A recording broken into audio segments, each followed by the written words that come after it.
Assalamualaikum warahmatullahi wabarakatuh.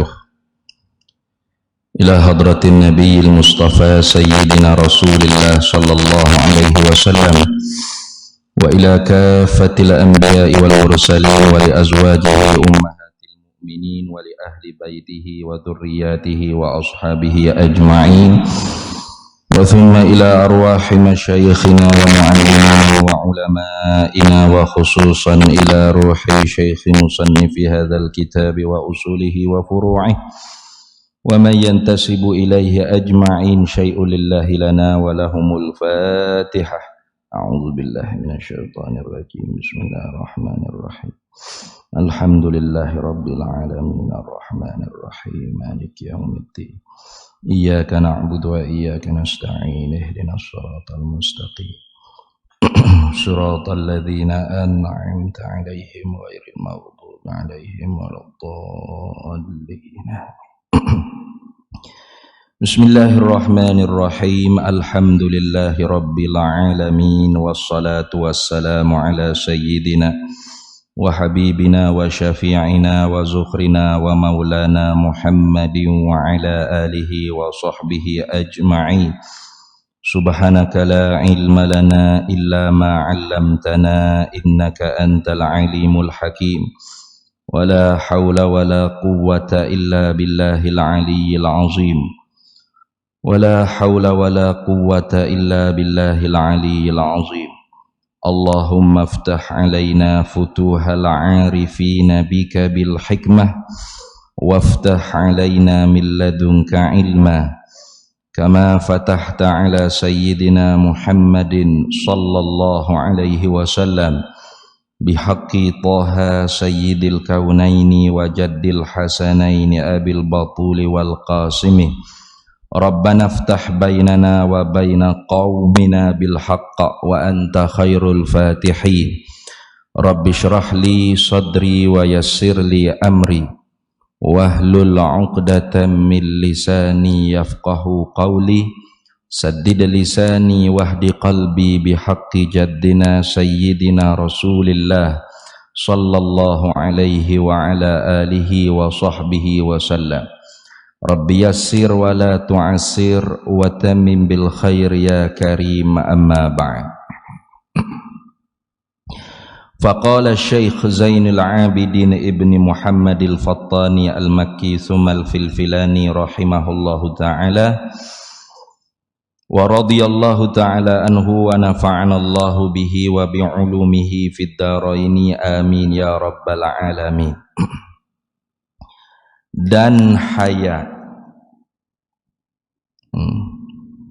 Ini kita masuk lagi sambungan daripada sifat ma'ani di dalam kitab Miftahul Murid fi Ilmi Tauhid karangan bagi Syekh Zainul Abidin Ibni Muhammad al-Fattani. Kita masuk pada sifat haya, yaitu sifat yang keempat daripada sifat ma'ani. Sifat yang keempat daripada sifat ma'ani, yakni sifat yang dibangsakan pada ma'nan. Artinya sifat ni sifatun wujudiyatun, sifat yang bahasa sungguh lagi ada. Setara mana ada? Kira-kira kalau Allah Ta'ala bukakan hijab, pasti nampak di zat Allah Ta'ala. Lau kushifa bina, lau kushifa binal hijabu la ra'ayna. Kalau Allah Ta'ala bukakan hijab, pasti nampak sifat ma'ani Allah Ta'ala. Satu daripada sifat ma'ani lagi yang kita akan masuk pada malam ni ialah haya. Sifat haya. Setengah-setengah kitab para hadirin semua dia bila haya dulu nombor satu. Kitab kita ni bila kudrat, iradat, ilmu, haya. Setengah-setengah kitab ya bila haya dulu nombor satu. Kitab-kitab yang bila haya dulu nombor satu daripada sifat ma'ani ini sebagai isyarah. Isyarah ni makna i'lamun bi khafiyin, pemberitahuan dengan secara halus bahawasanya perbahasan kitab dia ni tidak hanya berkisar beredar tentang ilmu akidah, bahkan masuk membahas ghawamid fi ilmil kalam. Jadi kalau orang panggil kita baca kitab tauhid, tapi sifat ya bila sifat ma'ani yang pertama hayat, tahulah kita bahawasanya pengarang tersebut nak menyatakan bahawasanya kitab dia ni ilmul kalam, dan ghalibnya perbahasan dalam kitab tersebut susah, payah, seperti kitab Baquratul Amani karangan Syekh Wan Ismail bin Abdul Qadir Al-Fattani Al-Makki yang lebih dikenal dengan Syekh Pak Doa Mekah. Dia bila sifat ma'ani hayat dulu. Kenapa? Karenanya sifat hayat ni sebagai sifat syarak fit ta'akkuli, dia panggil sifat syarak fit ta'akkul. Ni akal kita seolah-olah syarak pada wakil, tapi syarak sengoti pada ta'akkul akal. Sebelum kita nak boleh terima seorang itu bersifat dengan lain qudrat iradat, ilmu sama basar, hidup kau mati weh. Ni kalau mati tak bersifat dengan sifat tadi, tak bersifat dengan qudrat iradat ilmu sama basar. Tengok orang mati, dulu gagah molek, dulu semua benda nak boleh, dulu semua benda nak cakap, nak dengar gapo boleh dengar, nak tengok gapo boleh tengok. Tapi bila mati boleh ke? Tak boleh dah. Jadi hayat ni hidup atau perhidup ni ialah sifat syarak pada ta'akkul akal, fikiran akal kita.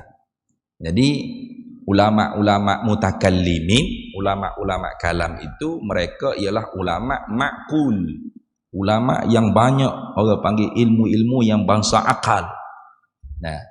Dia ilmu ni ada ilmu manqul, ada ilmu ma'qul. Manqul makna ilmu Quran, hadis dan sebagainya. Ilmu yang dinakalkan itu manqul maknanya, ilmu Al-Quran, hadis. Ada ilmu ma'qul, makna ilmu bahasa akal. Antara lain ilmu mantik. Ilmu mantik itu ilmu ma'qul. Jadi ulama-ulama kalam ni mereka menguasai dua-dua, manqul dan ma'qul. Bahkan mereka tu lebih dikenali dengan ma'qul, akal. Maka kerana tu bila mereka membilang sifat ma'ani, mereka bilang sifat hayat dulu. Kenapa? Kerana ta'akkul akal, syarak pada akal, satu zat tu nak bersifat dengan sifat lain, hidup ke mati? Kalau mati tak boleh bersifat dengan sifat lain, maka mesti kena hidup. Tu. Jadi hayat ni seolah-olah syarak pada wakil. Jangan kata syarak sengoti. Ada su'ul adab dengan Allah Ta'ala. Orang panggil seolah-olah syarak, ka'anna syart. Seolah-olah syarak pada realiti. Tapi syarak sengoti fit ta'akkuli, pada ta'akkul akal syarak sengoti. Tak nanti kata Tuhan kita makhluk ni kalau tak hidup mati boleh sifat tak boleh. Walau gagah, walau kaya, walau hebat dulu, makhluk mana mati tak ada lah. Begitu tu. Kalau ulama tasawuf, pengarang kitab sifat 20 ni, kalau pengarang dia tu seorang yang cenderung kepada tasawuf, maka dia akan mulakan membilang sifat ma'ani ini sifat ilmu. Itu sebagai isyarah. Kenapa? Kerana orang tasawuf dia syuhud, dia pandang batin hati dia, segala makhluk kejadian ni semua sekali ada ni sabit pada ilmu Allah Ta'ala sedia kala lagi. Dah saling tak tupah. Bukan Allah Ta'ala tahu lagu tu tubik lagu ni, dah Tuhan tahu lagu tu tubik. Tu hidung kita kepek lagu ni sedia kala lagi Allah Ta'ala tahu. Itu ni. Bukan Allah Ta'ala tahu hidung kita kepek tubik-tubik macam jahil Allah Ta'ala itu. Jadi alam makhluk ni semua ni kejadian ni Allah Ta'ala buat muafakat dengan apa Allah Ta'ala tentu, dan apa yang dia tentu sedia kala tahu dia sedia kala lagi di sifat ilmu dia. Itu dia panggil tanjizi qadim pada sifat ilmu. Jadi orang tasawuf tu bila-bila sifat 20, bila masuk sifat ma'ani, dia bila sifat ilmu dulu. Itu. Kalau kaca kita ni, dia bila sifat kudrat dulu. Ini isyarat kepada bahawasanya kitab dia ni memang untuk kita orang awam. Dia tak bicara hak dalam-dalam, hak pelik-pelik, hak bahas panjang-panjang, hak dalam-dalam, ghawamid fi ilmil kalam, tidak. Hanya ilmu yang nak mengesahkan i'tikad kita, pegangan kita, biar benar akidah kita sahihah inda ahli sunnati wal jamaah. Jadi dia bila sifat kudrat dulu. Kenapa? Karena kita orang awam ni gapo hak kita nampak dengan mata kepala kita, asar, kesan daripada sifat kudrat Allah Ta'ala. Nah, kipas musim ekor sejuk, aku cakap, ada hak ngatuk tidur, ya belaka lah tu kata ni. Semuanya Allah Ta'ala hak buat. Nah, tak gerak diam walau satu zarah atas muka dunia ni, semuanya ialah perbuatan Allah. Nah, Allah Ta'ala yang menggerak, mendiam, memberi rezeki, menekak rezeki, mengangkat, menjatuh, menyehatkan, memberi sehat, memberi sakit, semua. Itu semua takluk tanjizi hadis bagi sifat kudrat. Jadi kita orang awam ni gapo hak kita celak mata gak pak, nampak kesan lalu dah. Asar, kesan daripada perbuatan Allah. Maka bila kudrat, iradah, ilmu. Gitu. Maka hari ini nak masuk haya. Tu. Dan hayatun. Maknanya wajib. Wa yajibu fi haqqihi ta'ala. Dan wajib, ini mesti pada akal kita. Wa yajibu fi haqqihi ta'ala al hayatu, ialah sifat perhidup. Mesti pada zat Allah Ta'ala tu ada sifat perhidup. Tu. Artinya arti hayat hidup. Jadi hidup ni boleh panggil hidup, boleh panggil perhidup, tak ada apa sekali ya. Kenapa? Karena sifat hayat satu ni ia tidak ada ta'alluq. Sifat-sifat ma'ani Allah Ta'ala, 7 butir kudrat, iradat, ilmu, hayat, samak, basar, kalam, semuanya mempunyai ta'alluq. Ta'alluq mana khijr. Talabus sifat amran zaidan ala zat, itu dia panggil ta'alluq. Sifat tu menuntut khijr lebih di atas khijr hak asal dianya duduk di zat. Sifat khijrnya duduk di zat. Nah, ta'alluq ni ke apa? Dia ada khijr lebih lagi. Macam kudrat, khijrnya duduk di zat. Itu khijr asal sifat. Lepas tu perkuasa, kudrat tadi tu khijr hak lebihnya apa? Berkuasa, mengada, meniada. Itu dia panggil khijr. Ta'alluq ni makna kerja. Ada ni? Tu bidang kuasa. Boleh juga nak sebut itu. Iradat penentu. Khijrnya ada di zat. Apa lagi khijr selain daripada tu? Menentu. Itu dia panggil ta'alluq.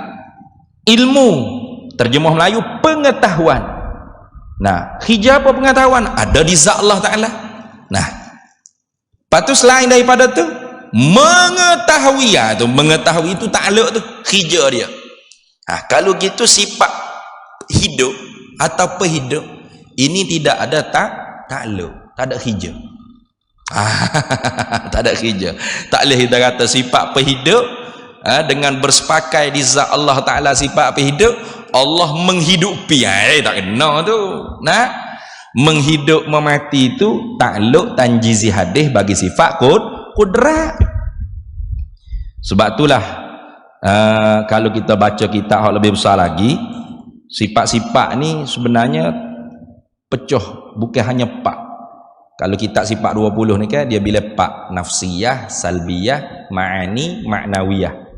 Kalau kita buka dalam kitab Sughra karangan Imam Sanusi, dia lebih lagi, tambah 3 lagi.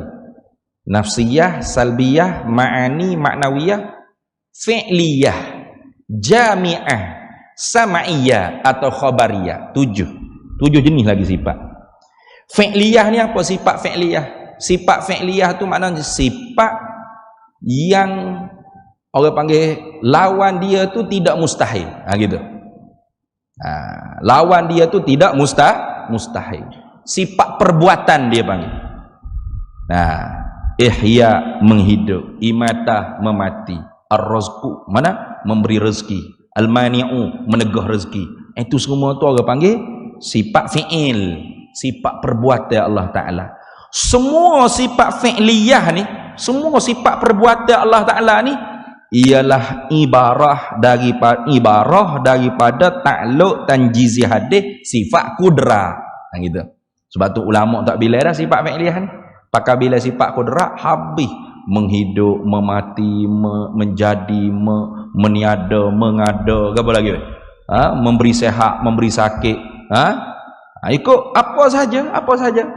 Nah, memberi panah, memberi sejuk. Ia berlaku. Apa saja berlaku ni tak ada apa pun melakukan perbuatan Allah. Semua tadi tu ialah ta'alluq tanjizi hadis sifat kudrah. Nampak tak? Ta'alluq tanjizi hadis sifat kudrah. Jadi sifat fi'liyah ni lawan dia tu tidak mustahil. Tu nak jadi kita ni mudah nak cek. Kalau sifat ma'ani dia panggil sifat zat. Sifat zat ni sifat ada di zat Allah Ta'ala. Beza mana sifat zat dengan sifat fi'il? Sifat zat ni lawan dia tu mustahil. Contoh kudrah, Melayu panggil perkuasa. Lawan dia apa? Lemah. Lemah tu tentu tidak. Ada istihalah. Istihalatul mustahil. Lemah Allah mustahil. Kita i'tikad tentu tidak. Istihalah tentu tidak Allah lemah. Istihalatul mustahil. Itu. Ilmu pengetahuan. Lawan dia apa? Bodoh. Au fi ma'nal jahli. Itu semua tu orang panggil bodoh belaka. Mana? Ilmu nazari kita lepas dah faham tu. Ilmu belajar, ilmu fikir tilik, ilmu kasbi, ilmu badihi, ilmu laduni, semua tu sebut ilmu, tapi pada makna jahil nisbah dengan Allah Ta'ala. Kenapa? Terdahulu bodoh, terdahulu jahil. Sedangkan ilmu Allah Ta'ala tidak terdahulu jahil. Jadi ilmu terjemah Melayu pengetahuan. Nah, lawan dia apa? Bodoh atau pada makna bodoh. Tentu tidak Allah Ta'ala bersifat dengan bodoh atau pada makna bodoh. Nampak tak? Ini orang panggil apa ni? Sifat zat. Kenapa? Lawan dia tu istihalah, mustahil, tentu tidak. Kalau sifat fi'liyah, lawan dia tidak mustahil. Mana contoh? Ihya, Allah menghidup. Lawan menghidup ke apa? Memati. Mustahil ke Allah memati? Tak, harus je. Tengok. Ar-razqu, memberi rezeki, ar-razqu. Nah, Allah Ta'ala memberi rezeki. Lawan memberi rezeki apa? Al-mani'u, menegah rezeki. Mustahil ke Allah menegah rezeki? Tak. Sebab tu ada orang kaya gedegum bengkera. Tak ada belak apa. Allah Ta'ala boleh buat belaka. Tak ada belak. Tak ada pelak. Tak ada belak. Nah, itu. Apa lagi? Mengangkat. Nah, menjatuh, tu lawan dia tu tidak mustahil, bahkan harus. Tu sebagai sifir, alamat kita nak tahu ni sifat fi'il ke sifat fi'il ni mana sifat perbuatan atau sifat zat. Jadi sifat zat lawan dia tu mustahil, sifat fi'il lawan dia tu harus tidak mustahil. Jadi sifat perhidup ni bukan sifat fi'il, sifat zat. Nah, jadi ada takluk ke sifat perhidup? Tak ada. Tak ada. Jadi sebab tu kita tak boleh kata Allah Ta'ala bersifat dengan hayat. Hayat artinya perhidup. Dengan bersepakai di zat Allah Ta'ala sifat perhidup, Allah menghidupi. Tak kena tu. Menghidupi tu takluk sifat kudrah, iaitu sifat fi'il. Lihat ni sifat perbuatan menghidupi, memati. Menjadi, meniada, mengada, itu sifat fi'il. Adapun sifat hayat ni ialah sifat zat. Maka ada tak bidang kuasa sifat hayat? Tak ada. Jadi kita nak terjemah hayat dengan perhidup boleh, nak terjemah hayat dengan hidup pun boleh. Karena hayat ni hanya ada sifat dan samaratus sifat, dua. Takluk tak ada. Jadi setiap sifat ma'ani ni, para hadirin semua, kita ulang balik, takut lupa lah. Sifat ma'ani ni kita boleh terjemah 3 terjemahan. Mana? Terjemah dengan makna sifat sengerti kudrat, contoh sebagai contoh. Kudrat terjemah dengan makna sifat sengerti pekuasa. Terjemah dengan makna samaratus sifat kuasa. Terjemah dengan makna ta'alluq bagi sifat berkuasa. Beza tu dah. Hak sifatnya mana? Berkuasa tu sifat satu je. Tak banyak, satu je. Adapun samarah, kesan daripada pekuasa tu kuasa. Hija daripada sifat pekuasa tu berkuasa. Berkuasa banyak. Berkuasa mengada, meniada, menghidup, memati, memberi rezeki, menegah rezeki, menyehatkan, menyakitkan. Ikut semua. Itu banyak tu berkuasa. Nah, jadi sifatnya satu, takluknya banyak. Gitu dah. Inilah cara Syekh Pak Dak Mekah dia mentajdidkan, memperbaharui cara menterjemahkan sifat ma'ani supaya kita tidak pening. Peningnya di mana? Peningnya kalau kita belajar sifat wahdaniyah, Allah Ta'ala tu esa pada segala sifat. Artinya sifat Allah Ta'ala sekali. Banyak tapi satu-satu jenis saja. Satu kudrat, satu iradah, satu ilmu. Jadi kalau kita terjemah cara ulama-ulama dulu, kudrat artinya berkuasa, satu berkuasa. Oh, lemah Tuhan. Nah, satu ya Tuhan berkuasa. Satu ilmu, apa ilmu? Mengetahui. Satu je Tuhan mengetahui. Oh, jahaya bergerak Tuhan. Yang lebih tepatnya satu ilmu, satu pengetahuan. Adapun mengetahui, banyak. Allah Ta'ala maha mengetahui. Apa tak? Lain tu. Ini supaya kita nyata boleh dibeza antara sifat samaratus sifat dengan takluk bagi sifat. Habis. Arti hayat tu ialah hidup. Dia terjemah hidup boleh, tak ada masalah. Atau kita nak terjemah dengan makna sifat sengerti pehidup boleh tak? Lepas tu menghidupi tak ada. Tak ada dah. Itu bukan hija takluk sifat hayat. Sifat hayat tidak ada takluk. Dah. Sifat lain semua ada takluk. Jangan dah. Kudrat, pekuasa, berkuasa. Penentu, menentu. Pengetahuan, mengetahui. Nampak tak? Pendengaran, mendengar. Penglihatan, melihat.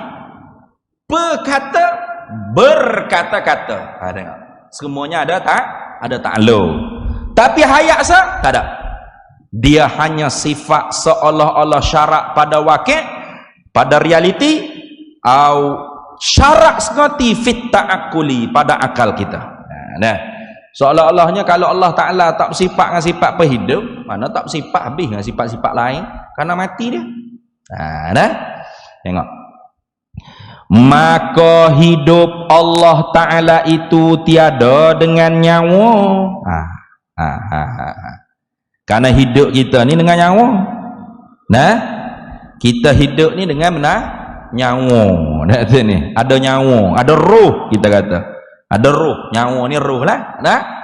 Dan nafas, tiada bernafas. Allah Ta'ala hidup, tiada bernafas. Yang duk faham kata Tuhan, ada roh juga. Tak boleh itu. Walaupun i'tikad roh tu qadim pun salah, sesat. Sebab ada orang i'tikad kata Allah Ta'ala hidup dengan roh yang qadim. Salah. Itulah kitab Fathul Majid kata wala yajuzu i'tiqadu anna lahu ta'ala ruhan. Tiada harus, yakni haram. Bahkan kalau dia tahu dengan sengaja boleh jatuh kufur. Wala yajuzu dan tiada harus i'tiqadu oleh berpegang i'tiqad dalam hati dia annalahu akan bahawasanya sabit ada bagi Allah Ta'ala ruhan, ada ruh. Tak harus tu. Haram i'tiqad lagu tu. Walau qadimatan munazzahatan an sifatil hawadisi. Sekalipun dia kata ruh Allah Ta'ala tu ruh yang qadimah, ruh yang qadim, bukan ruh yang baharu, tak bersifat dengan sifat-sifat yang baharu pun haram juga. Tak boleh i'tiqad gitu. Kenapa? Karena Allah Ta'ala esa pada zat. Kalau Allah Ta'ala Allah Ta'ala tu ada ruh, bermakna zat Allah Ta'ala berjisim berjirim. Seperti kita hidup ni di sisi ada ruh dalam tubuh, Allah Ta'ala jadikan kita hidup. Maka adakah ruh tu sifat bagi jasad? Bukan. Ruh bukan sifat bagi jasad dah. Ada orang duk faham kata ruh sifat bagi jasad. Kalau ruh sifat bagi jasad, tak mati kita. Karena sifat tak boleh bercerai tanggal daripada zat. Kalau gitu ruh yang ada dalam tubuh kita tu zat lain. Jasad zat lain. Nah gitu lah. Artinya ruh tu satu zat, jasad kita ni satu zat. Nah, maka sebab tu boleh dipisah. Kenapa? Karena ruh zat asing, jasad zat asing. Di sisi berkapuh roh dengan jasad, Allah Ta'ala jadikan kita hidup. Nah, bahkan boleh dah Allah Ta'ala jadikan kita hidup tanpa ada roh sepenuhnya dalam tubuh kita? Boleh. Seperti di alam barzakh. Di alam barzakh nantinya Allah Ta'ala menjadikan roh dalam tubuh kita ni, kata setengah seluruh tubuh kita ni ada roh, tetapi nau'an hayat tadi, nau' kehidupan tu hanya untuk mengecapi rasa nikmat di alam barzakh ataupun rasa seksa di alam barzakh. Bukan hidup boleh bangun gali balik. Oh, kalau hidup boleh gali balik, boleh klik rumah pula, tak ada pasal-pasal. Nah. Hidup tak? Hidup. Tapi bukan hidup seperti kita lah ni dah. Allah Ta'ala kembalikan roh tu dalam tubuh, tapi bukan boleh gelepar dodek-dodek. Tak syarat kena gelepar, kena gerak. Dah? Macam orang koma. Orang koma tu mati dah? Dah. Hidup. Dah ada ni. Tapi dia senyap. Kok nyawa. Dah sini. Tu. Kata mati ni. Pakat-pakat mandi selalu. Jangan. Nu meseng dia duk nyawa, duk cocak lagi. Nah. Dia pun dengar kadang-kadang gapo kita duk bercakap tepi dia. Nah. Kita duduk tepi dia, kata pok dau kita lah, contoh pok ngoh kita koma, kita duduk tepi dia, kata pok ngoh, Allah lah pok ngoh, ingat masa saya budak-budak mula pok ngoh panjat buah motor ambil saya dak tu ni, dia pun mengalir air mata dengar, dia dengar, tapi nak balas tak boleh. Hidup tak? Hidup tak gerak apa-apa. Soh-soh saja dalam kubur akhirat, dalam kubur seksa bila kita mati, Allah Ta'ala kembalikan roh tu ke sekalian jasad atau ba'di ajza, atau kepada sebahagian daripada jasad.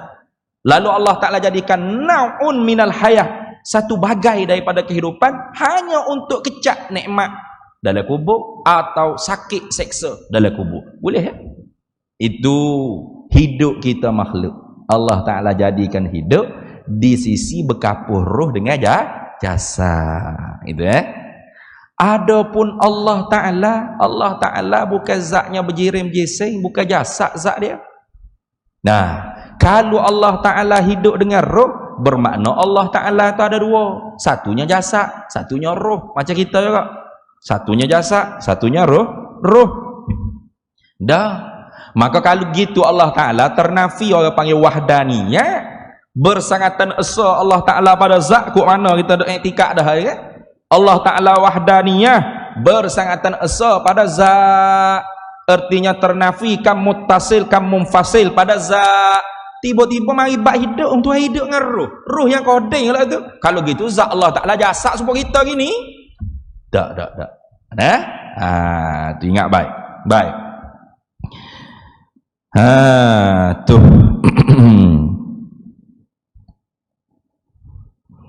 Sebab itulah dalam kitab lain kata wahayatuhu, dan bermula sifat perhidupnya Allah Ta'ala laisat biruhin, bukan hidup dengan nyawa, dengan ruh, bal hayatuhu li zatihi, bahkan hidup Allah Ta'ala tu dengan zat dia. Sifat perhidup tu ada di zat dia. Itu tu bukan sabit ada ruh dak, min ghairi wasitati syai'in zaidan, tanpa ketiadaan perantaraan dengan sesuatu yang asing, alaiha ala zat, di atasnya, di atas zat. Tidak, sifat tu ada di zat dah. Mana misal contoh perkara yang syai'in zaidin, kalau yang asing suku sakak, yang lebih daripada zat, karuhi seperti ruh. Falidha, maka kerana inilah, kerana Allah Ta'ala hidup dengan sifat pehidup, bukan Allah Ta'ala hidup dengan ada ruh pada zat Allah Ta'ala, tidak. Kerana inilah la ya'tarihil mautu, tidak merintangi akan Allah Ta'ala tu oleh kematian. Allah Ta'ala tak mati. Dalam Quran sebut kan, wa tawakkal 'alal hayyil ladzi la yamut, wa tawakkal 'alal hayyil ladzi la yamut. Bertawakul, bertawakullah kalian dengan Tuhan alal hayy, di atas Tuhan yang maha hidup, allazi la yamut, yang tidak mati. Ini akidah kita orang ahli sunnah wal jamaah. Tiba-tiba ada orang dengar orang mengajar, tak tahulah lagu mana, bolehnya tunggu tukar masuk tak ada mengaji agama, tiba-tiba bercakap bab Tuhan makrifatullah, dia kata Tuhan ni tak hidup tak mati. Pelik. Nah, jaga-jaga tuan-tuan, jangan duduk ikut. Buat kita ni mudah benang ikut. Nah, tak siasat dulu ustaz ngaji di mana, latar belakang biodata pengajian, asal sedak cakap jepuk semata. Nah, asal tuan pun mengaku dah, tak ada modal ke pun dia pun mengaku dah, hamba tak mengaji dah, hamba tukar masak ah. Lepas tu kan boleh jadi ustaz. Oh, suka kecek agama gini-gini ni menjadi ustaz. Ayat mudah jadi ustaz. Lihat ni. Ayat mudah orang lah ni weh. Pas mula mengajar, dia kata Allah Ta'ala ni tak hidup tak mati. Tuhan gapo mumek. Nah, ia baca kedak ayat kursi lepas maya tu. Kita kalau lepas maya baca ayat kursi, Allahu la ilaha illa huwal hayyul qayyum. Nah itu ni. Tengah-tengah Tuhan sendiri cerita.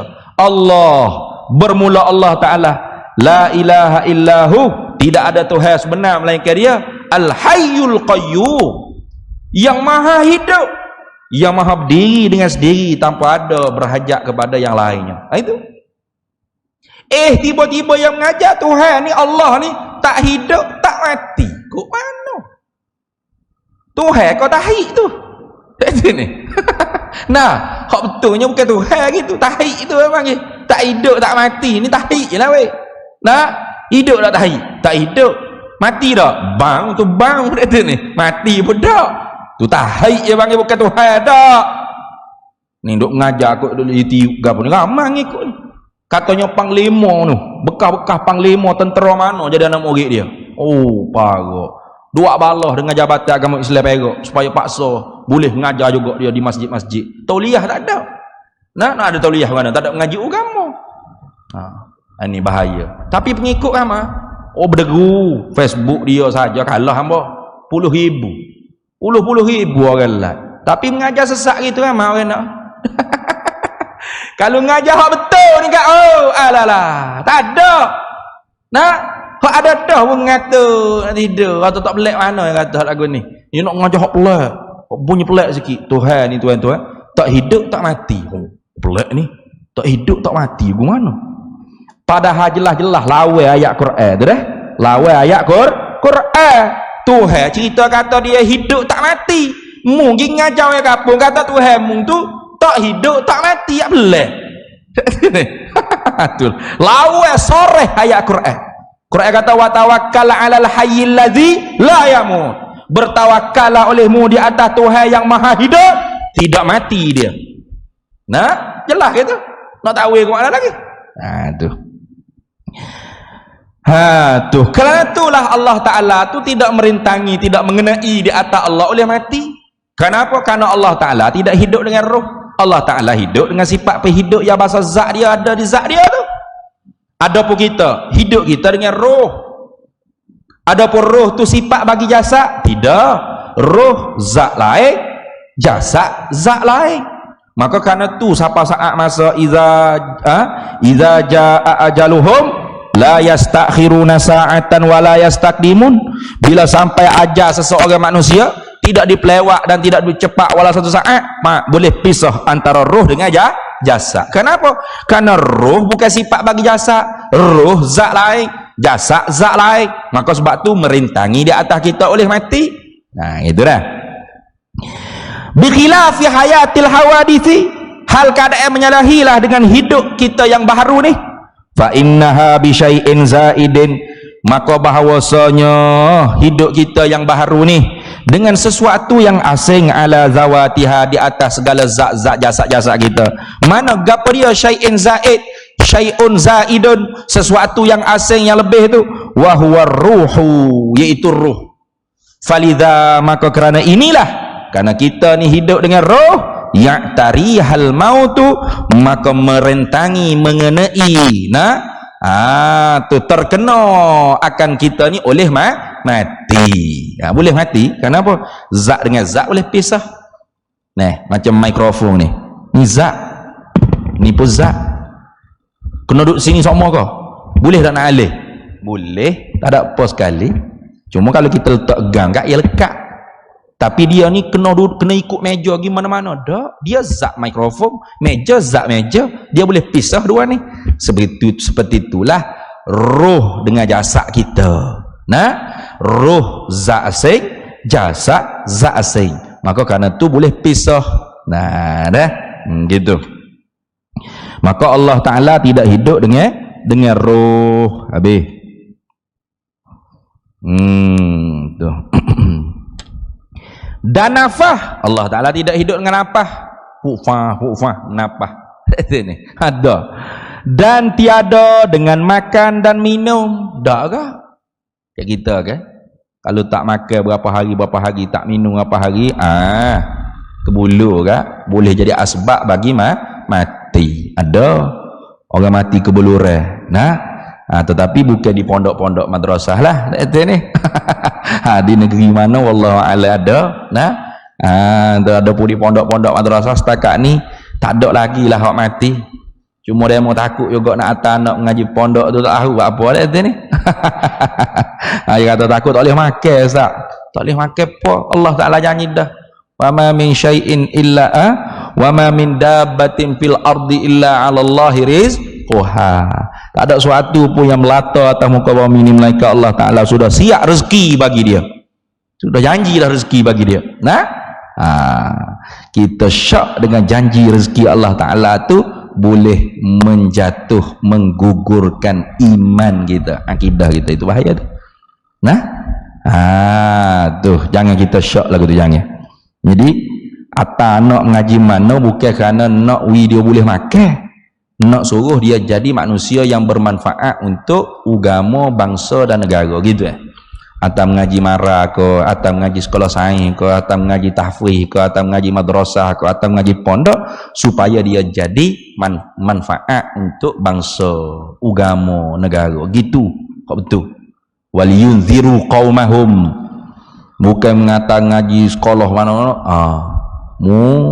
Nak ngaji sungguh-sungguh, esok kerja gaji besar. Bukan ni, bukan sebab tu. Tu salah cara kita didik anak kita dalam menuntut ilmu. Baik. Jadi Allah Taala hidup tidak ada asbab bagi dia dengan makan, dengan minum. Dah. Kita roh benarlah ada dalam tubuh.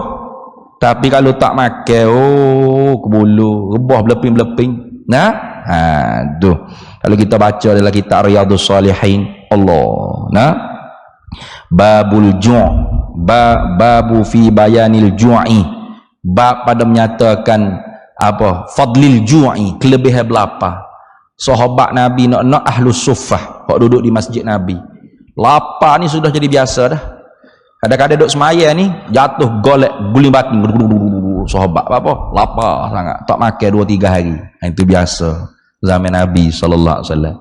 Nabi sendiri pun 2-3-4 hari kadang-kadang tak makan, ikat perut dengan batu. Tapi Nabi kita tu lastu kahai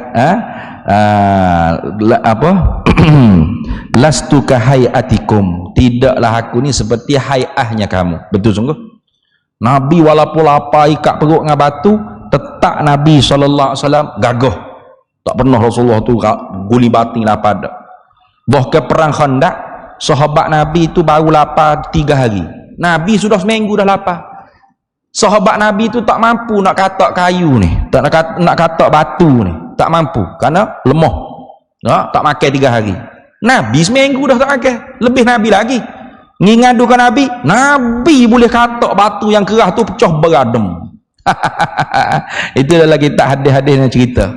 Dalam perang Khandaq. Baik. Dan minum, tak juga. Kita asbab bagi hidup kena makan, kena minum. Tak makan, tak minum kak, lapar, kebulu, dahaga, boleh menjadi asbab bagi mati. Situ. Lawan penghidup mati. Masuk ni. Kita azan kalau tukhlifun. Kita sambung sikit lagi. Lawan bagi hidup mati. Yalah. Tak okay, lawan bagi hidup. Berlari pula dak ni. Jadi kau bodoh pula gitu. Lawan bagi hidup mati. Mati siapa? Mati Allah Taala. Kita nak ikut lagu mana? Tentu tidak. Tentu tidak Allah mati. Mesti Allah hidup. Gitu. Itu dia panggil mesti itu wujub. Allah hidup tu wajib. Jadi wujubul wajib. Mati Allah tu mustahil. Kita nak i'tikad tentu tidak, istihalah. Jadi istihalatul mustahil. Tentu tidak Allah mati. Itu dipanggil istihalatul mustahil. Gitu. Mustahil ini tentu tidak. Mustahil dengan mana istihalah. Ada. Istihalah yang ini tentu tidak. Ia Allah Ta'ala tu mati. Hanya wajib hidup selama-lamanya. Ayo dah. Tuh kalau ke dia mati batu ke mana sifat kudrat iradat ilmu sama basuk kalam ada. Maka sebab tu dalil dia lagu mana tengok. Adapun bermula tanda yakni dalil yang menunjuklah ia dalil di atas mesti Allah Taala bersifat dengan penghidup iaitu hayat, dan tentu tidak Allah Taala tu mati ialah sekalian makhluk ini. Ya dah. Ada makhluk ni, baharu makhluk ni, bergerak makhluk ni, diam makhluk ni. Apa nak sebut? Ikut lagi. Inilah yang menunjuk kata Allah Ta'ala tu hidup. Kenapa? Kalau Allah Ta'ala tak bersifat dengan penghidup, maka tentu dia mati. Dua tu li'anna la wasitata bainahuma, karena tak ada benda duk tengah di antara hidup dengan mati. Tak hidup mati, tak mati hidup. Dua tu. Tuhan mati ke hidup? Hidup. Tak mati. Kalau Tuhan tak hidup, mati dia. Maka kalau Tuhan tu mati, bagaimana dia nak bersifat dengan sifat kamalat kesempurnaan yang lain? Ambil sah kudrat sah boleh ada dia orang mati? Tak boleh lah. Kita lah ni nak minta projek ke apa, tak boleh minta dengan Tengku Dua Ramai. Nanti ni walau dia Perdana Menteri juga, tapi tak ada dah lah ni. Kena minta dengan Sabri lah pula. Kenapa? Tak ada dah. Orang tak ada ni, tak ada habis lah kudrat, iradat, ilmu, tak ada habis lah. Kalau Tuhan tu tak ada kudrat, iradat, ilmu, bagaimana nak boleh ada alam ni? Tu kita fikir dengan akal. Maka tentu membawakan alam ini tidak ada. Maka alam ini tidak ada. Itu dusta, palsu, bohong. Kenapa? Karena alam ini ada dengan dapat disaksikan, musyahadah dengan mata kepala kita ni. Langit bumi ni ada. Tak kira dengan sendiri. Maka langit bumi ni ada menunjuk kata bahawasanya mesti ada Tuhan yang menjadikan dia, kemudian Tuhan yang menjadikan dia senantiasa mentadbirkan dia bersifat dengan sifat penghidup. Tentu tidak dia mati. Itu pak kemah lalu sipu dalam hati itu, sah i'tikad kita. Selesai. Ada? Kemudian nanti kita akan masuk pula pada sifat yang seterusnya, yaitu sifat sama, basar dan kalam. Kenapa ketiga sifat ni ditakhirkan bilangnya? Ini karenanya sifat sama, basar dan kalam dalil nakli, dalil yang dibangsakan pada Quran dan Sunnah itu lebih aqwa, lebih kuat berbanding dengan dalil akli, dalil yang difikir bangsa akal. Ya hak kudrat, iradat, ilmu hayat ni dalil akal lebih kuat. Bukan Quran tak ada, Quran ada ke? Dalil Quran hadis ada juga. Tapi akal lebih kuat untuk menjatuhkan pihak-pihak lawan yang cuba untuk menggugakkan akidah. Tapi kalau sama basar dan kalam, ini dalil sam'iyun, dalil naqliyun, dalil daripada Quran hadis itu lebih kuat berbanding dengan dalil yang difikir dengan akal. Maka karena itu sama basar dan kalam ini ditakhirkan pada perbahasannya setelah mana sifat haya. InsyaAllah kita kesambung semula pula masuk sifat sama. Wallahu a'lam wa ilmuhu atam.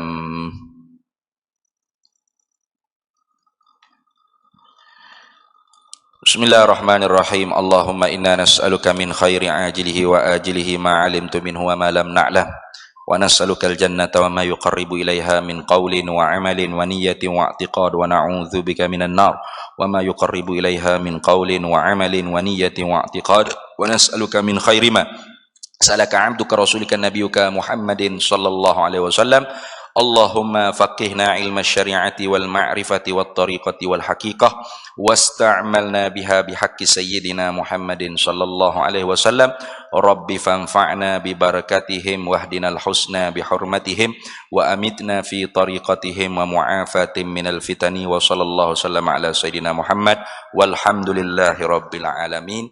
Para hadirin semua, sedikit tentang perkembangan tanah Pondok Ambo tu. Jadi tanah Pondok Ambo nak ke diwakah ke di atas nama Pondok Rumi Sufi Jawi itu, hak dulunya 1 ekar tu kita tak jadi belilah. 1 ekar harga 1 juta dulu kita tak jadi beli sebabnya ada pengambilan rizak sungai.